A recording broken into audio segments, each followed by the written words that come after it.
नमस्कार दोस्तों, बिशप के जी ऑफिशियल चैनल में आपका स्वागत है। आदमी को ईश्वर नन्हे नन्हे प्राणियों को आदमी को खाने के लिए बनाया है। साथियों, मीट या मांस को भोजन के रूप में ग्रहण करना पुण्य होता है या फिर पाप, तो आप लोग को हम इस सब्जेक्ट के बारे में बताने वाला हूँ। क्या एनिमल, बर्ड्स, गोट, मुर्गा, फिश ये सारे जीवों को भोजन के रूप में खाने से आदमी को पाप नहीं लगता है? तो चलो इस वीडियो में बात करते हैं कि नन्हे नन्हे जीवों को मारकर खा लेना कितना तक राइट है और कितना तक रॉन्ग। आजकल ऐसे बहुत सारे लोग आपको मिल जाते हैं कि जो मीट को भोजन के रूप में ग्रहण करना सही मानते हैं और वह कहता है कि भगवान ने इन सभी जानवरों को आदमी को खाने के लिए बनाया है। अगर हम लोग इसको खाएंगे नहीं तब इसका क्या होगा। इन्हीं में से कुछ ऐसे व्यक्ति हैं जो मीट खाना बहुत बड़ा पाप मानते हैं। हम आपको ऐसे बात बताऊंगा कि जिससे स्पष्ट हो सके कि मीट खाना कितना राइट है और कितना रॉन्ग। साथियों, एक गांव की स्टोरी है कि एक विलेज में एक बहुत ही अमीर आदमी था। एक दिन वह तीर्थ यात्रा के लिए निकलना चाहता है, लेकिन जाने से पहले वह अपने घर में गांव वालों को भोजन के लिए आमंत्रित किया और सभी लोग भोजन करने के लिए आए। वह अमीर आदमी को यह मानना था कि भगवान ने मुर्गा और मछली को जीवों को आदमी के लिए ही बनाया है, इसलिए वह फिश और मीट बनवा दिया और सभी को फिश और मीट दिया गया। जो मांसाहारी थे उन्होंने खाया, लेकिन जो शाकाहारी थे उन्होंने नहीं खाया। जब खाना का प्रोग्राम समाप्त हुआ तब वह अमीर व्यक्ति ने एक सभा का आयोजन किया और वह भाषण देना स्टार्ट किया और वह भाषण के दौरान कई तरह की बातें की। उसमें यह बात का जिक्र हुआ कि ईश्वर कितना दयालु है। ईश्वर सभी भोजन के साथ साथ फिश और मीट और कई तरह के पशु पंछी को आदमी को खाने के लिए बनाया है।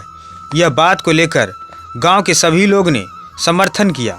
उन्हीं में से एक 20 साल का नौजवान ने उस अमीर के बातों को काटते हुए कहा कि हे महाशय, आप गलत बोल रहे हैं। जब उस लड़के को अमीर व्यक्ति के बातें को काटते हुए देखा तो वहाँ पर सभी लोग आश्चर्यचकित हो गए। उसके बाद वह अमीर आदमी कहता है कि हे नौजवान, तुम क्या बोलना चाहते हो? तब वह नौजवान ने कहा कि महाशय, हम मानते हैं कि सभी जीवों को ईश्वर ने बनाया है, लेकिन उसे मारकर खाने के लिए नहीं। चाहे मुर्गा हो, फिश हो, बकरी, ये सभी प्राणी आदमी के जैसा पैदा हुआ है और आदमी की तरह ही उसकी मृत्यु होती है और आदमी की तरह उसे भी कष्ट होता है। और कोई जीव अन्य जीवों से अलग नहीं है इस दुनिया में। अलग यह है कि तुम्हारी विवेक विकसित है और अन्य जीवों की बुद्धि डेवलप नहीं है। लेकिन तुम्हारी विकसित बुद्धि का मानना गलत है कि ज़्यादा शक्तिशाली और बुद्धिमान जीव अपने से कम शक्तिशाली और कम बुद्धि वाले प्राणी को खा सकते हैं। यह बोलना गलत है। जरा सोचो, मच्छर हमारे बॉडी का ब्लड पीता है, तब हम अपने शरीर को उससे रक्षा क्यों करते हैं? उसी प्रकार शेर हो या भेड़िया को हमारी मांस अच्छा लगता है तो उसे खाने देना चाहिए। तब ये हुआ कि आपके लिए मुर्गा मछली भोजन के लिए बनाया है, तो शेर चीता भेड़ के लिए आप भी भोजन के लिए बने हैं।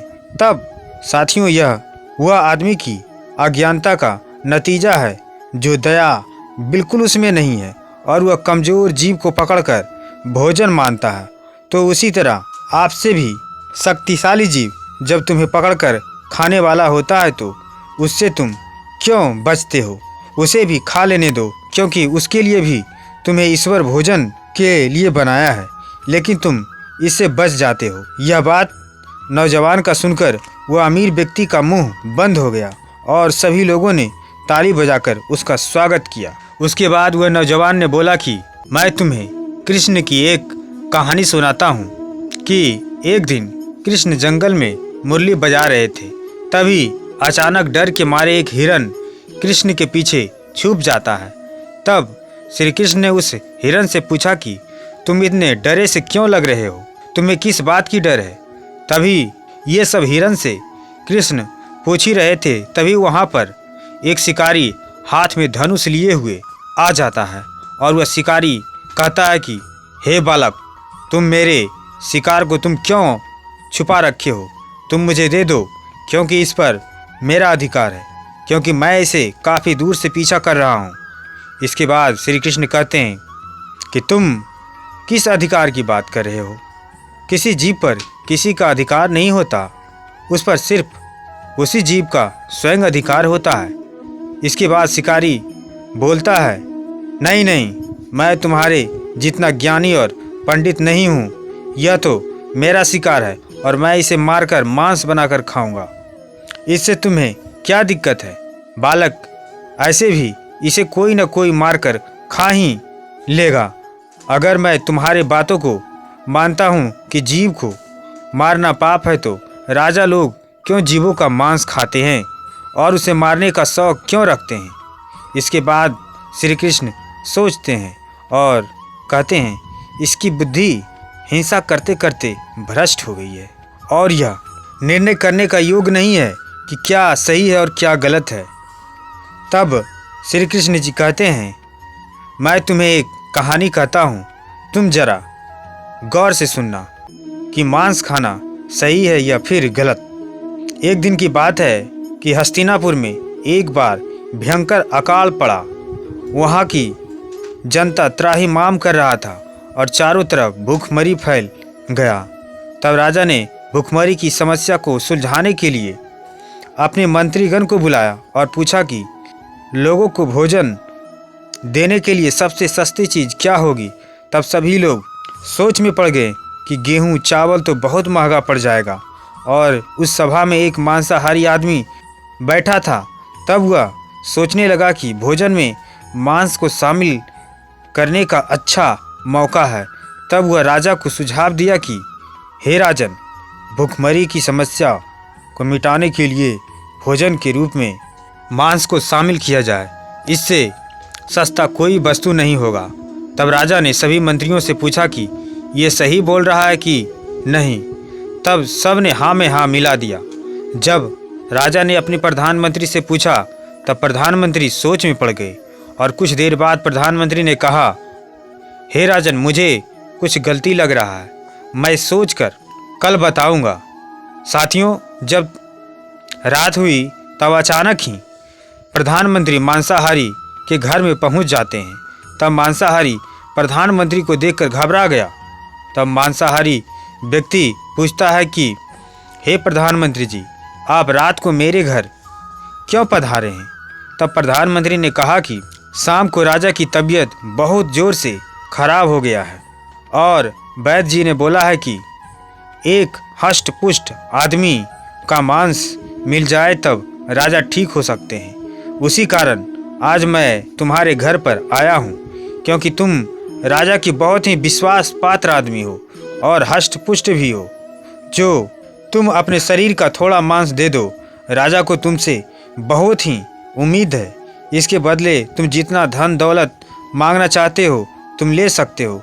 साथियों, प्रधानमंत्री की बात सुनकर उसका दिमाग चकराने लगा, उसके चेहरे पर रंग गायब होने लगा और वह भागता हुआ गया और अपने घर से बहुत सारे आभूषण और मुद्राएं प्रधानमंत्री को देने लगा और कहा, मुझे माफ़ करना, मैं शरीर का मांस नहीं दे सकता हूँ, इसके बदले ये सारे मुद्राएं ले लो, इससे मांस खरीद लीजिएगा।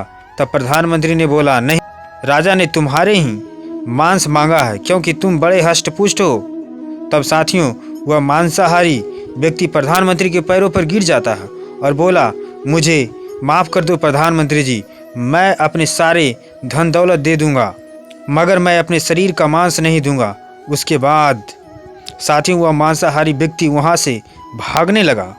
तब प्रधानमंत्री ने कहा, भाग कहाँ रहे हो? तुम्हारे बीवी बच्चे तो यहीं हैं, यहीं पर है। तब कहता है, प्राण बचेगा तभी ना बीवी बच्चे काम में आएगा। तब प्रधानमंत्री कहते हैं, मत भागो भाई, मैं किसी से मांस ले लूँगा। तब उस मांसाहारी व्यक्ति की जान में जान आई। उसके बाद प्रधानमंत्री आभूषण और मुद्राएं लेकर चले गए। उसके बाद प्रधानमंत्री सभी मंत्री के पास गया जो हाँ में हाँ सभा में मिलाया था। सभी ने से शरीर का मांस मांगा, तब किसी ने नहीं दिया। सभी ने आभूषण और स्वर्ण मुद्राएं दिया। उसके बाद प्रधानमंत्री आभूषण और मुद्राएं लेकर चले आए और वह रकम अरबों में हो गई। अगले दिन जब सुबह हुआ तब सारे मंत्री राजा के पास पहुंचा। तब देखता है कि राजा साहब तो पूरी तरह से स्वस्थ है।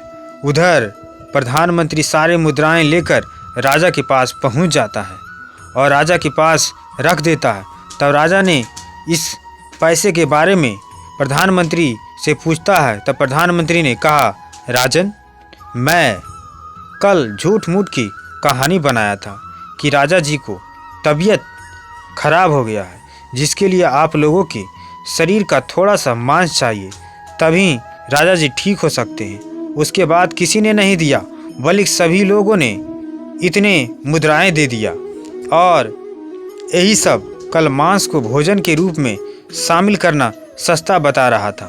तब यह बात राजा को समझ आ गया और उधर भगवान कृष्ण उस शिकारी को समझा पाया कि देखो, अपना शरीर सबको प्यारा है, चाहे वह आदमी हो या जानवर, सभी के प्राण उतना ही मूल्यवान है जितना तुम्हारा।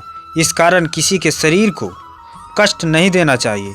जब मनुष्य को अपने प्राणों की बारी आता है तब उसका शरीर सबसे प्रिय लगता है और दूसरे प्राणी को मारने में जरा भी देर नहीं करता है, क्योंकि यह कष्ट तो उसे नहीं होता जिस दिन मनुष्य को होता है। तब मांस की कीमत समझ आती है।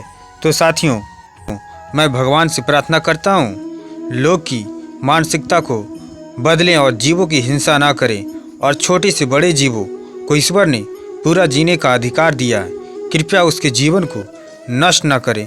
तो थैंक यू साथियों। ये वीडियो कैसा लगा? अच्छा लगा है तब दोस्तों के साथ शेयर करें और वीडियो को लाइक और चैनल को सब्सक्राइब करें। तो जय श्री कृष्णा।